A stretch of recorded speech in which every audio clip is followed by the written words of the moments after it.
Labas rytas Lietuvos ryto televizijos žiūrovai, jūsų ekranuose laida Švarūs miestai. Ir šiandieną mes lankomės Ukmergėje, kur netrukus susitiksime su Ukmergės rajono meru, kuris papasakos apie tai, kokia šiandien yra Ukmergė. Ir taip pat pakalbėsime apie vieną svarbiausių miesto projektų, tai Saulės elektrinių parką. Sveiki! Sveiki! Kaip gyvenat? Puikiai. O kaip Ukmergės miestas gyvena? Aš manau, kad Ukmergės miestas gyvena puikiai. Tikrai išgyvenam labai didelės permainas, iš tikrųjų einam žaliuoju kursu, daug vykdom projektų, tikrai norim, kad aš asmeniškai net noriu ir tikrai mūsų komanda nori, kad miestas būtų vienas gražiausių ir vienas labiausiai norinčių gyventi Lietuvoje, o gal net Europoje. Bet šiaip Ukmergė Lietuvoje yra vienas ir seniausių miestų. Ar jūs pats galite prisiminti Ukmergė, kokia buvo anksčiau ir kokia yra dabar? Kas padaryta, kas nuveikta? Taip, Ukmergė 1333 yra paminėta tam tikruose dokumentuose, nors aš kai vaikystėje dar vis matydavau užrašą 1225 metai, tai reiškia, mes būtume senesni net už Vilnių, nes šitam parke kaip tik archeologai buvo atradę pilies bokštus, reiškia, nuo kur prasidėjo Vilnius. Tai tikrai yra vienas seniausių ir vienas iš 7 unikalių turintis senamiesčių miestas, kuriame gyvena šiai dienai mieste 21 000 gyventojų, o rajone 14 000 gyventojų. Bet mes iš visų savivaldybių mes nesam tokie mažiukai. Mes iš 60 savivaldybių esam 13 pagal dydį. Be vaikštinėjant, iš tikrųjų galima pastebėti, kad Ukmergė yra išties žalias miestas. Tvarumas ir ekologija čia irgi yra nesvetima. Taip, nes ir visur yra minama Ukmergė ir seniau buvo pavadinimas Vilkmergė, tai kad Žaliaskarė Ukmergė arba Žaliaskarė Vilkmergė. Taip, tai čia jis tikrai vienas iš žaliausių miestų. O kiek miesto plėtroje yra ekologijos ir tvarumo? Aš manau, kad Ukmergės rajone ir pačiame mieste tai yra iš tikrųjų labai daug. Vien šiais metais pernai ir šiais metais iš tikrųjų sukūrėm vien atliekų aikštelį. Išdalinam virš 10 000 rūšiavimo konteinerių, kur tikrai žmonės labai tapo sąmoningi ir jie labai daug rūšiuoja. Taip pat einam prie to, kad ir šilumos ūkis, kad kuo mažiau naudotų iškastinio kuro, tai tiesiog jau kur įmanoma, tai vienuose katilinėse, kitose bandom įrengti dabar pagal projektus šilumos sistemas, tokios kaip oras, vanduo. Kiekviena katilinė praktiškai turi savo saulės elektrinę ir kurią naudoja būtent tą žalią energiją šilumai tiekti. O vasarą aplamai tai nieko nereikia naudoti, tiesiog vandenį šildo ir pateikia gyventojams. Aišku, mes turim vieną didžiausių Lietuvoje projektų, tai turim saulės elektrinę, kuri savivaldybės iniciatyva, dar nėra tai buvę, kad 3,6 MW būtent elektrinė aptarnautų 35 savivaldai priklausančias įstaigas, o iš viso 295 objektus. O mintis gimė tokia, kad dar man einant administracijos direktoriaus pareigas, vis tiek visos sąskaitos sukdavosi per direktorių, tai mintis buvo pasižiūrėti, aišku, visos komandos čia jau darbo nuopelnuose, bet ta mintis gimė, kaip padaryti tą saulės elektrinę ir kaip sumažinti miesto apšvietimo kaštus iš tikrųjų. Tai buvo keli šimtai tūkstančių vien kainuodavo miesto apšvietimas, tai mintis buvo, kaip tai padaryti. Tai ir gimė mintis, kad reikia pastatyti, sukurti būtent saulės elektrinę, kuri tenkintų visus poreikius. Tai aš manyčiau, kad ar nereiktų nuvažiuoti, iki jos pasižiūrėti ir pratęsti pokalbį. Gerai, keliaujam.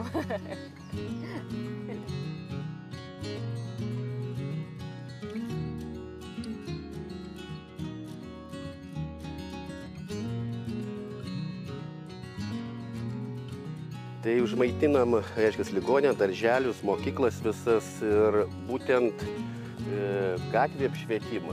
Ir iš 35 įstaigų, tai iš viso, reiškia, yra panaudota 295 objektai. Tai reiškia, tiek paskirstimo spintų turim užmaitinti šitos žaliosios energetikos. Tai jeigu dar kas dėl to, tai mes sutaupom per metus CO2 1500 tonų, tai reiškia, kad per metus mes išsaugom 50 000 medžių.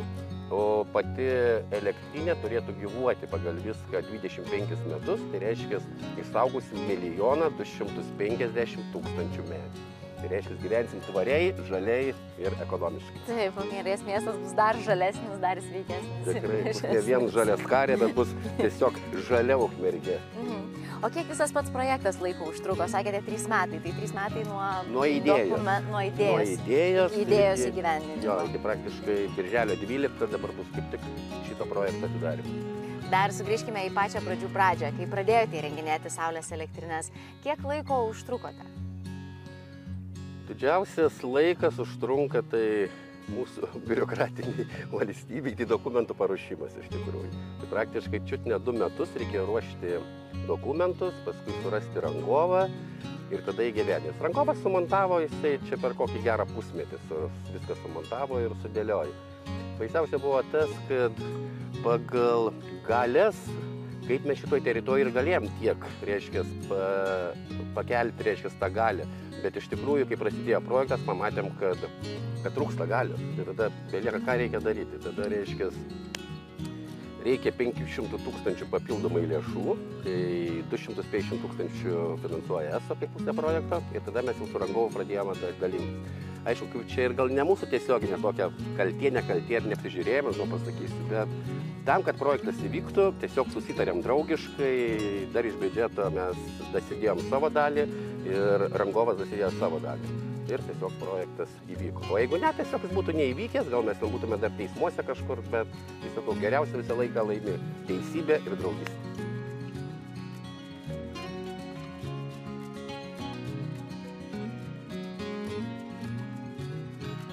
O kokiais naujais projektais šiuo metu gyvena Ukmergės miestas?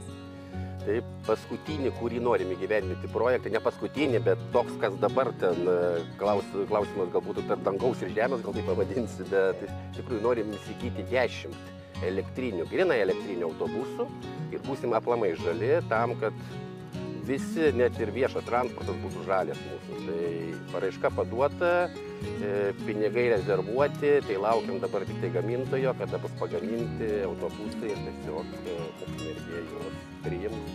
Čia visai netolimoje ateityje. Taip, manau, kad čia metų bėgė šitas dalykas turėtų įvykti. Tai ačiū už pokalbį. Tai ačiū, kad atvykote ir iki kitų kartų. Iki kitų kartų. Ačiū. Na, dabar trumpa reklama, neperjunkite kanalo.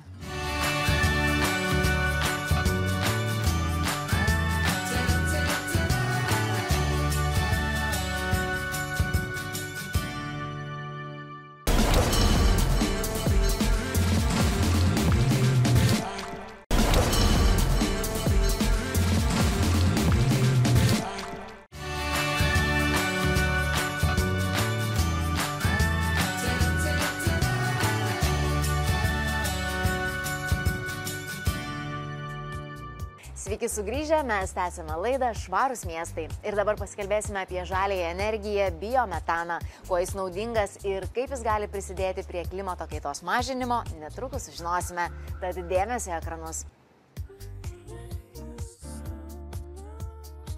Dariau, tai papasakokite, kokia yra transporto sektoriaus degalų situacija Lietuvoje? Na, visų pirma, tai dominuojantis degalai Lietuvoje yra dyzelinas. Nėra čia ko slėpti, iš atsinaujinančio kuro tai yra labai mažai kol kas alternatyvų, nors jos jau yra. Šiaip paėmus procentaliai, dyzelinas tai yra 99% visų komercinių sunkiųjų tokių transporto priemonių yra varomos dyzelino. Vat tokia ir situacija ir norint kažką pakeisti, aišku, reikia įvairovės, o tų įvairovių yra, viena iš įvairovių tai būtent štai tokie automobiliai, biometanų varomi ir infrastruktūra tokio tipo kuro tikrai plečiasi, tai įmanoma ir su tokiais automobiliais tikrai Lietuvoje ir už Lietuvos ribų jau važinėti. Tai būtent tokie automobiliai varomi biometanu, galima sakyti, kad yra draugiški aplinkai, tai yra draugiškas kuras. Tai yra draugiškas kuras, vėlgi nereikėtų galbūt jo maišyti, kas anksčiau buvo sakoma, kad tai yra tiesiog tik dujos. Taip, tai automobilis, jeigu tai bendrai paėmus, tai yra dujomis varomas automobilis, bet dujos gali būti ir iškastinis kuras, gali būti ir tas, kaip jūs vadinate, draugiškas kuras. Tai yra surinktos atliekos ir paverstos būtent biodujomis arba biometanu. Tai tokiu būdu dujos tikrai yra draugiškas kuras. Tokiu būdu automobilis, kaip šis, gali sutaupyti iki 90% anglies dvideginio, išmesti mažiau palyginus su dyzeliniu kuru, o tai yra tikrai labai didelis kiekis. Kas dar yra labai svarbu, tai kad tokie automobiliai yra skirti būtent daugiau regioniniam arba vietiniam transportui. Tai yra ten, kur yra didelis žmonių susitelkimas, miegamosios teritorijos, miestų centrai. Ir maršrutai, kurie nėra labai tolimi. Tai faktiškai ten, kur tikrai reikia dekarbonizuoti aplinką čia ir dabar.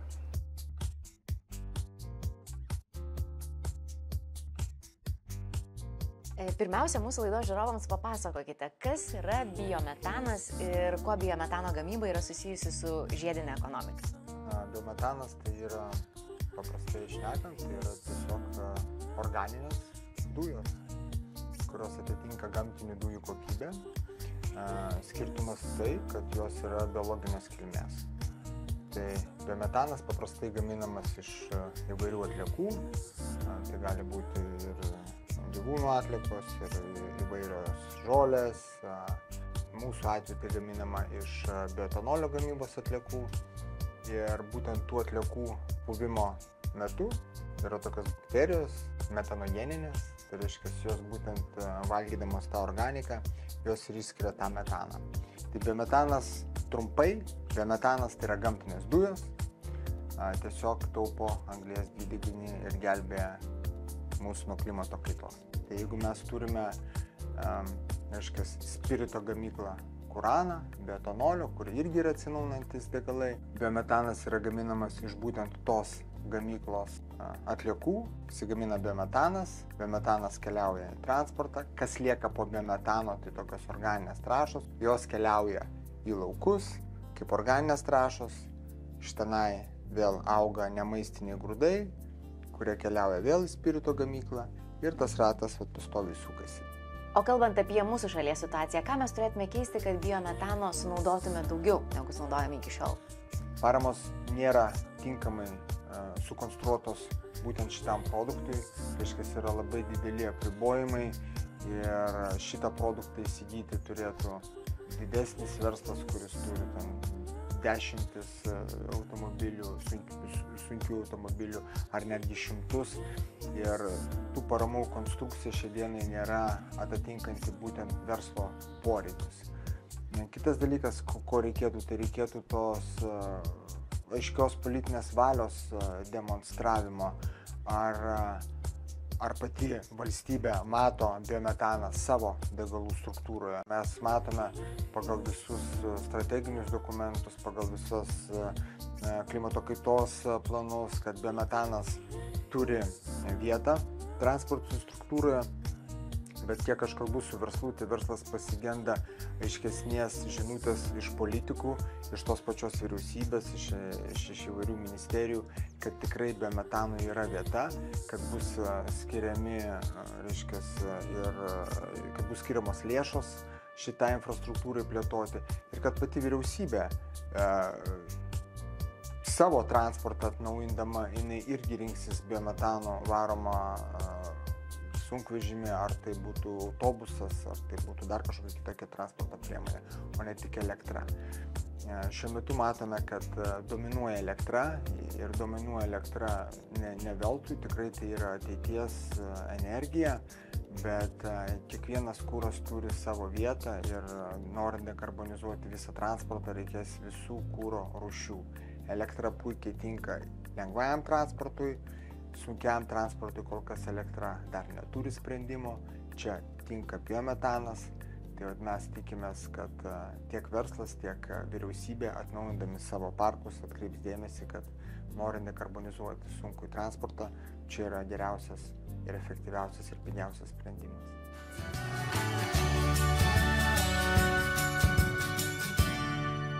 Šį reportažą pristato Gamintojų ir importuotojų asociacija Gamtos ateitis, licencijuota pakuočių atliekų tvarkymo organizacija, koordinuojant Lietuvos gamintojų ir importuotojų pakuočių atliekų tvarkymą.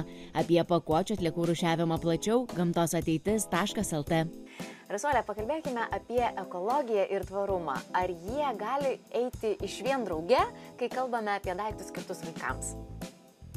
Mes vadovaujamės tą nuostatą, kad tvarumas ne tik gali eiti drauge, bet tai būtina kaip nuostata. Mūsų kūdikiai ir vaikai nusipelno pačių geriausių daiktų, todėl tvarumas ir ekologija turi eiti kaip būtinybė ir greta šiais laikais. Savo veikloje mes naudojame tvarias idėjas, siūlome, kad pavyzdžiui mūsų dėžė turi tvarias linges. Tai iš pirmo pasižiūrėjimo paprasta dėželė gali patapti supuojamu kūdikio lopšiu. Arba paskui kūdikiui paaugus patapti žaisladėžę, daiktų dėžę. Taip pat produktas tai tiesiog jisai palėtė mano gyvenimą ir atsirado iš mano gyvenimiškos patirties, kai sužinojau, kad turėsiu kažkokį stebuklą, o tas kažkoks stebuklas tai mano pirmas anūkas, kuris atkeliaus į pasaulį.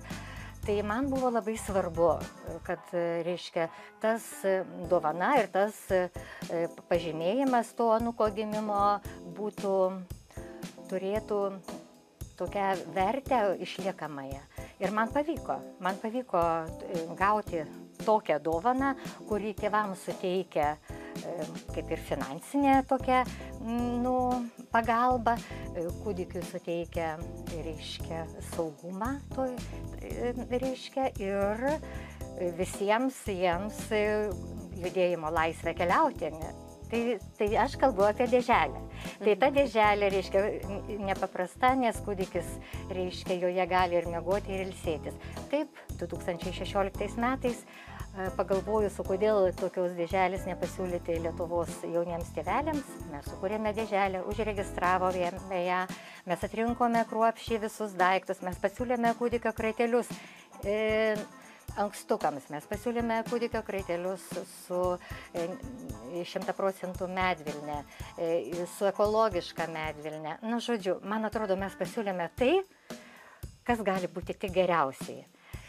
Jūsų pats produktas iš ties yra ekologiškas ir tvarus. O kaip pakuotės, kokios jos yra? Taip, mes labai į tai atkreipiame dėmesį ir mes visus savo gaminius žymime, ženkliname. Tarkime, noriu paminėti, kad jeigu mes gauname iš tiekėjo pakuotę, mes jas rūšiuojame. Jeigu jinai yra gera, mes atidedame ir gavę užsakymą pirkėjo, reiškia, supakuojame daiktus įsigytus ir siunčiame. Taip mes skatiname, kad, reiškia, nuo perteklinės gamybos, kad mažiau tų dėželių gamintumėme. Tai tokia mainų programa tarsi.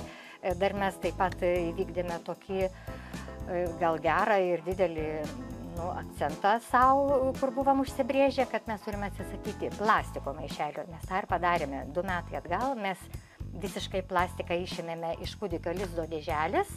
Ir dar norėčiau paminėti, kad bendraujame tik su tvariais verslais, bet mes žinome, mes suradome ir tvarų verslą, kuris gamina perdirbimą plastiko maišelius. Tai va, taip mes rūpinamės. Kaip jau ir minėjau, mes rūšiuojame pakuotės, tada perrūšiavę, mes jas perduodame perdirbėjui, mes vedame sistemoje ataskaitą valstybinėje GPAI sistemoje ir galiausiai mes sumokime už perdirbtas prekes mokesčius. Mes elgiamės kaip tvarus verslas. Šiandien tai buvo viskas, ką jums norėjome parodyti. Ačiū, kad žiūrėjote. Pasimatykime ir kitą šeštadienį 11 val. Per Lietuvos ryto televiziją. Laidų įrašus galite rasti lrytas.tv ir YouTube platformoje. Iki pasimatymo.